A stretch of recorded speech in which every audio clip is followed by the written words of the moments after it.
नमस्कार दोस्तों, बसंत पंचमी क्यों मनाते हैं? चलिए आज इसे विस्तार से जानते हैं। बसंत पंचमी या श्री पंचमी हिंदुओं का त्यौहार है। इस दिन विद्या की देवी सरस्वती, कामदेव और भगवान विष्णु की पूजा की जाती है। ये पूजा विशेष रूप से भारत, बांग्लादेश, नेपाल और कई राष्ट्रों में बड़े उल्लास से मनाई जाती है। इस दिन पीले वस्त्र धारण करते हैं। शास्त्रों में बसंत पंचमी को ऋषि पंचमी से भी उल्लेखित किया गया है। पुराणों और शास्त्रों तथा अनेक काव्य ग्रंथों में भी अलग अलग ढंग से इसका चित्रण मिलता है। प्राचीन भारत और नेपाल में पूरे साल को जिन 6 ऋतुओं में बांटा जाता था, उनमें वसंत लोगों का सबसे मनचाहा मौसम था। जब फूलों पर बहार आ जाती है, खेतों में सरसों का फूल मानो सोना चमकने लगता है, जौ और गेहूं की बालियां खिलने लगती हैं, आमों के पेड़ों पर बौर आ जाता है, तब हर तरफ रंग बिरंगी तितलियां मंडराने लगती हैं, भंवरे भंवराने लगते हैं। बसंत ऋतु का स्वागत करने के लिए माघ महीने के 5वें दिन एक बड़ा उत्सव मनाया जाता था, जिसमें विष्णु भगवान और कामदेव की पूजा होती है। ये वसंत पंचमी का त्यौहार कहलाता था। बसंत पंचमी की कथा। उपनिषदों की कथा के अनुसार सृष्टि के प्रारंभिक काल में ब्रह्मा ने जीवों, खासतौर पर मनुष्य योनि की रचना की, लेकिन अपनी सर्जना से वे संतुष्ट नहीं थे। उन्हें लगता था कि कहीं कुछ कमी रह गई है, जिसके कारण चारों ओर मौन छाया रहता है। हालांकि उपनिषद व पुराण ऋषियों का अपना अपना अनुभव है। अगर ये हमारे पवित्र सतग्रंथों से मेल नहीं खाता तो ये मान्य नहीं है। तब ब्रह्मा जी ने इस समस्या के निवारण के लिए अपने कमंडल से जल अपने हथेली में लेकर संकल्प स्वरूप उस जल को छिड़ककर भगवान श्री विष्णु की स्तुति आरंभ की। ब्रह्मा जी के किए स्तुति को सुनकर भगवान विष्णु तत्काल ही उनके सम्मुख प्रकट हो गए और उनकी समस्या जानकर भगवान विष्णु ने आदि शक्ति दुर्गा माता का आह्वान किया। विष्णु जी के द्वारा आह्वान होने के कारण भगवती दुर्गा वहां तुरंत ही प्रकट हो गईं। तब ब्रह्मा एवं विष्णु जी ने उन्हें इस संकट को दूर करने का निवेदन किया। ब्रह्मा जी तथा विष्णु जी की बातों को सुनने के बाद उसी क्षण आदि शक्ति दुर्गा माता के शरीर से श्वेत रंग का एक भारी तेज उत्पन्न हुआ, जो एक दिव्य नारी के रूप में बदल गया।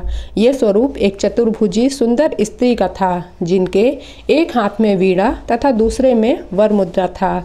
अन्य दोनों हाथों में पुस्तक एवं माला थी। आदि शक्ति श्री दुर्गा के शरीर से उत्पन्न तेज से प्रकट होते ही उन देवी ने वीणा का मधुर नाद किया, जिससे संसार के समस्त जीव जंतुओं को वाणी प्राप्त हो गई। जलधारा में कोलाहल व्याप्त हो गया, पवन चलने से सरसराहट होने लगी। तब सभी देवताओं ने शब्द और रस का संचार कर देने वाली उन देवी को वीणा की अधिष्ठात्री देवी सरस्वती कहा।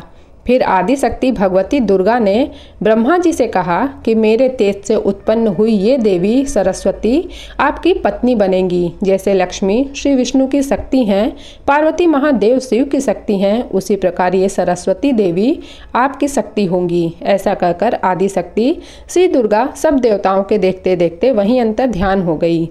इसके बाद सभी देवता सृष्टि के संचालन में संलग्न हो गए।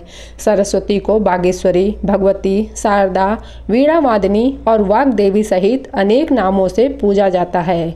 ये विद्या और बुद्धि प्रदाता हैं। संगीत की उत्पत्ति करने के कारण ये संगीत की देवी भी हैं। वसंत पंचमी के दिन इनके प्रकटोत्सव के रूप में भी मनाते हैं। ऋग्वेद में भगवती सरस्वती का वर्णन करते हुए कहा गया है, ये परम चेतना है। सरस्वती के रूप में ये हमारी बुद्धि, प्रज्ञा तथा मनोवृत्तियों की संरक्षिका हैं। हम में जो आचार व मेधा है, उसका आधार भगवती सरस्वती ही है। इनकी समृद्धि और स्वरूप का वैभव अद्भुत है। पुराणों के अनुसार श्री कृष्ण भगवान ने सरस्वती से प्रसन्न होकर उन्हें वरदान दिया था कि वसंत पंचमी के दिन तुम्हारी भी आराधना की जाएगी, और तभी से इस वरदान के फलस्वरूप भारत देश में वसंत पंचमी के दिन विद्या की देवी सरस्वती की भी पूजा होने लगी, जो कि आज तक जारी है। पतंगबाजी का वसंत से कोई सीधा संबंध नहीं है, लेकिन पतंग उड़ाने का रिवाज हजारों साल पहले से चीन ने शुरू किया और फिर कोरिया और जापान के रास्ते से होता हुआ भारत पहुंचा। इस पर्व का महत्व। वसंत ऋतु आते ही प्रकृति का कण कण खिल उठता है। मानव तो क्या, पशु पक्षी तक उल्लास से भर जाते हैं। हर दिन नई उमंग से सूर्योदय होता है और नई चेतना प्रदान कर अगले दिन फिर आने का आश्वासन देकर चला जाता है।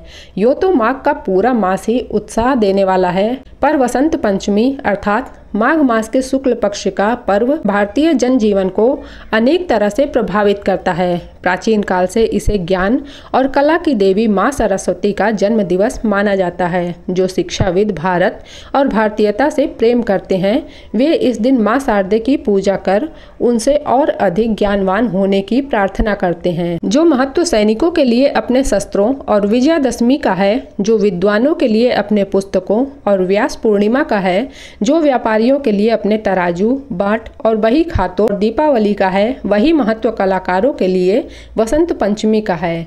चाहे वे कवि हों, लेखक हों, गायक हों या वादक हों या नाटककार हों, नृत्यकार भी हों, सब दिन का प्रारंभ अपने उपकरणों की पूजा माँ सरस्वती की वंदना से ही करते हैं। माँ सरस्वती का अर्थात वसंत पंचमी का पौराणिक महत्व। इसके साथ ही यह पर्व हमें अतीत की अनेक प्रेरक घटनाओं की भी याद दिलाता है। सर्वप्रथम तो यह कि ये हमें त्रेता युग से जोड़ती है। रावण द्वारा सीता के हरण के बाद श्री राम उनकी खोज में दक्षिण की ओर बढ़े। इसमें जिन स्थानों पर वे गए उसमें दंडकारण्य भी था। यहीं सबरी नामक भीलनी भी रहती थी। जब राम उसकी कुटिया में पधारे तो वो सुध बुध खो बैठी और चक चक कर मीठे बेर राम जी को खिलाने लगी। प्रेम में पगे जूठे बेरों वाली इस घटना को राम कथा के सभी गायकों ने अपने अपने ढंग से प्रस्तुत किया है। तो दोस्तों, ये रहा वसंत पंचमी का महत्व कि वसंत पंचमी क्यों मनाया जाता है और कब से मनाया जाता है।